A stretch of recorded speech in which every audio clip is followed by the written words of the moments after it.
போகுது. யார் மாப்பிள்ளை? உலகத்துல பெரிய குடும்பம்.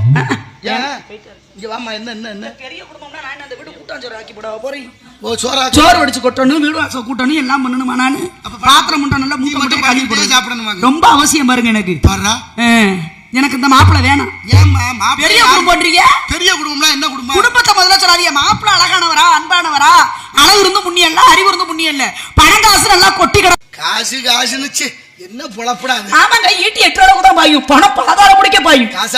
காசாலேசா பணம் ஒரு அளவுக்கு இருந்தா பணம் நம்மளை காப்பாற்றும். சரி, பணம் அளவுக்கு மேல இருந்தா பணத்தை நம்ம காப்பாற்றணும், பெரும்பாடுபடணும். அது வேண்டாம். உனக்கு தேவையானவற்றை உன் மனம் விரும்பியபடி எல்லா சௌபாக்கியங்களையும் உனக்கு கொடுக்கக்கூடிய மாப்பிள்ளைய பார்த்திருக்கேன். மாமனார் மாமியார் இருக்காங்க, நாத்தனானங்க நிறைய இருக்கு. தயவு செஞ்சு இந்த குடும்பமே எனக்கு வேணா சாமி. ஏமா? நாத்தனானங்க கண்ணுல கண்டாலும் ஆகாது. மாமனார் மாமியார் இருக்கவே கூடாது. இல்லன்னா போன அன்னைக்கு போயிட்டு 3ஆம் நாள் பிரிச்சு குடிக்க வந்துருவேன் குடும்பத்தை. இப்ப அப்படின்னா நடக்குது. அதுக்கு ஒரு சின்ன உதாரணம், அவ்வளவுதான்.